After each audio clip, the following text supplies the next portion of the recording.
very few Americans know that when we deal with Iran, very much in the news right now, how many people know that in 1953, the United States, along with the British, overthrew the democratically elected government of Mohammad Mossadegh, reinstalling authoritarian rule under the Shah. In 1979, the Shah was overthrown in the Iranian Revolution, bringing to power an extremist anti-American government. In 1953, the United States government, without congressional approval, thought that it could simply remove the government of Iran in order to protect wealthy oil interests. And what has been the consequences of that over the years? Congress abdicated its responsibility. And the second one, more relevant to my generation, was the war in Vietnam. In 1964, now Iran took place under Eisenhower, Republican. In 1964, Lyndon Johnson, Democrat, otherwise, in my view, a very great president. But in this instance, cited an attack on a U.S. ship in the Gulf of Tonkin as a pretext for escalating the U.S. intervention in Vietnam. But we now know from his own recordings that Johnson himself doubted that story about that attack. Johnson's administration misled both Congress and the American people into a war that resulted in the loss of over 50,000 American soldiers and over 1 million Vietnamese. Congress was lied to. There was no serious debate about American intervention in that war. Third example, more recently, that we all remember was Iraq. Today, it is now broadly acknowledged that the Iraq War was a foreign policy blunder of enormous magnitude.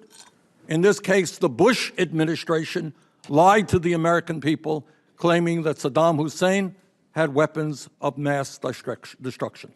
The result of that war, the loss of thousands of brave American soldiers, the displacement of millions of people in the Middle East, and bringing us to where we are right now.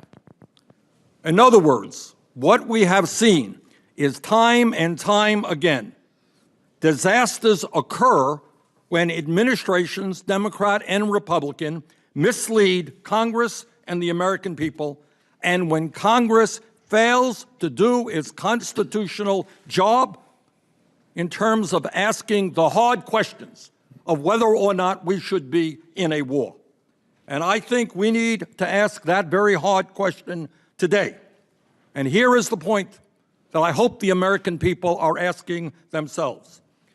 Is the war on terror a perpetual, never-ending war necessary to keep us safe? I personally believe that we have become far too comfortable with the United States engaging in military interventions all over the world. After 9/11, Congress passed an authorization for the use of military force, quote, against those responsible for the recent attacks launched against the United States, end quote. The following year, Congress passed the 2002 AUMF against Iraq. We have now been in Afghanistan for 17 years.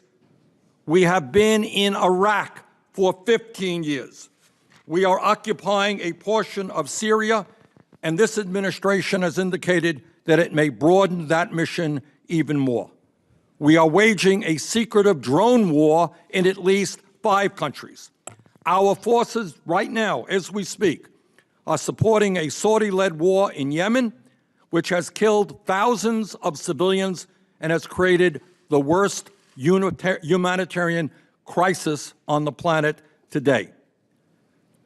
Clearly, these outdated and expansive AUMFs have been used by 3 different administrations, Republican and Democrat, as a blank check for the president to wage war without congressional consent or oversight.